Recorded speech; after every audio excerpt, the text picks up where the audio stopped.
Okay, so lately we've seen a bit of a shift in terms of cameras themselves. Like some broadcast cameras now have features that used to be available only in cinematic cameras and vice versa.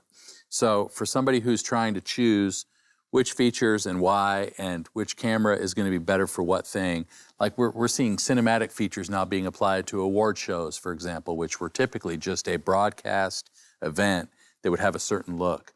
But now they're trying to integrate some of these other looks into this new space. So what are you guys' opinions about that, and how would you kind of advise somebody to choose what to use when? Can I ask a question maybe to you guys? Yeah. Because I hear this discussion a lot. Like, I want it to be cinematic. What does that mean? Right. Broadcast or cinematic? Like, what does each one of those mean to you? For me, it's just the way of telling a story. It doesn't matter on what kind of camera we're shooting on, or even honestly the frame rate, but it's just the way that you're actually telling the story. But I think to kind of dig into your question a little bit, I think when people hear cinematic, they assume that's better.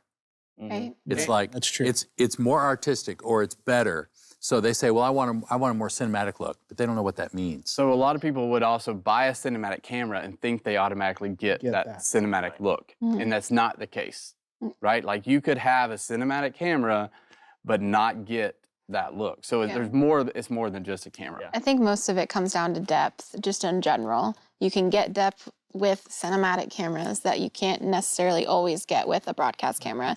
And the depth is desirable. It's trendy. It's cool for once to see on TV broadcast that there's depth and someone's standing in front of the stadium and it's actually out of focus in the background. You know, like I think that it's just a different thing and people are excited about it.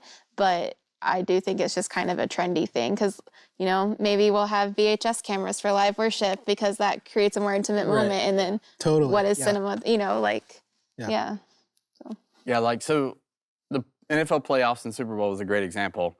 I was super annoyed because I'm like broadcast guy. Like, I want to see everything in focus. Like, I'm watching a football game. I want to see the quarterback in the middle of the field all the way through. I want to see the coach on the sidelines and all that in focus. Well, a cinematic camera is not going to give you all that in focus. A broadcast camera will.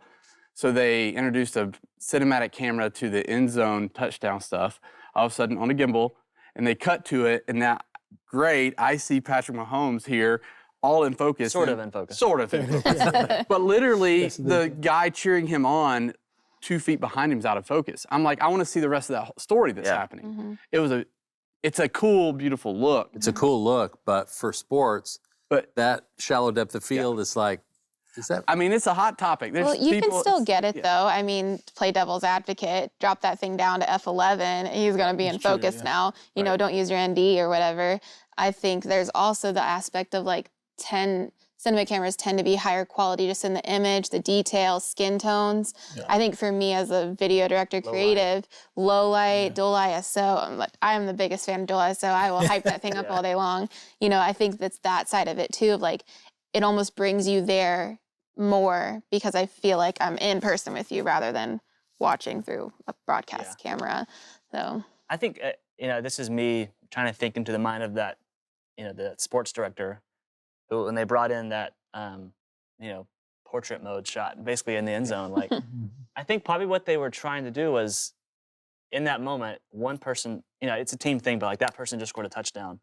How do we, you know, maybe this allows them to tell the story of that individual for a brief second, like see their celebration. And like, because the crowd's going wild, but like that, I don't know, maybe that moment's not about the crowd, that moment's about that team right there in that huddle.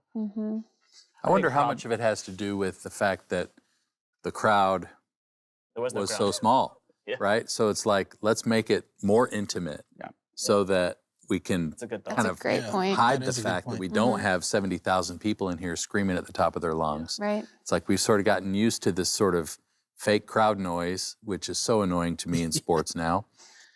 So why not, let's focus on the intimacy of this individual. Yeah. Maybe whoever directed it, came up with it, will comment on this video and be like, no, this is the real reason, y'all. Or maybe like, I didn't have a reason, but I love that reason. It's a cool new toy. Yeah. Interesting. So I think one of the reasons why it was so jarring, I think, is because you see shot after shot after shot after shot of everything's in focus, everything's at Yeah. 60p or whatever, and then you cut to one shot Yeah. abruptly that is completely different in shallow depth of field. It's different Right. sometimes in frame rate. It's Yeah. different in color space. Mm-hmm. It was just so jarring to go from 99% one thing, 1% another. And I think that was probably my problem, being like, we craft experiences that are distraction free. Like that's Yeah. how, Yeah. that's what we do on Sundays. Because anytime somebody notices, oh, that shot is cool, Mm-hmm. might disengage them from their worship moment. So, and that was happening, Yep. it was that jarring feeling. And so I just hope that our worship industry in general Yeah. can understand, like, when you start mixing these two, it Mhm. could become a distraction because Yeah, you're that's trying fair. to be Yeah. cool or hip or whatever. Make sure it's really intentional for the Very, reason yeah. why. I think that's the biggest thing is just you have to make sure it's intentional. Yeah. And you have to make sure it's done in such a way where you're not taking away from something, but you're adding to it. Mhm. That's probably the hardest thing to do in those moments where you're trying to find that happy medium, that balance there. Yeah. So have we actually answered how do you have them having decide? gone cinematic, it'd be really hard to go back to broadcast. I do not want to go back. I will put my foot down on that. I love it. There's just so many features As a that are great. storyteller, it gives me more tools in the tool belt. Yeah. More Interesting. tools. But I think at the end of the day, people who are making those decisions need to know the reasons why they're choosing it Yeah. and be intentional about their choices. Maybe it's worth saying why. I shouldn't say I would never go back. I think the reason you would choose broadcast is because it's just easier to have a control room where you can control stuff, and you're not relying on camera ops to make Yeah. changes at the camera. Mhm. There's valid reasons. Yeah. Yeah. But The broadcast cameras are set up to be kind of quick and nimble and like real high level of control from a control room workflow standpoint. I think cinematic cameras, if they start continuing to be used in live, like somebody's We'll going get to there. make that solve that problem. Yeah. Eventually, it's just not solved yet. Yeah.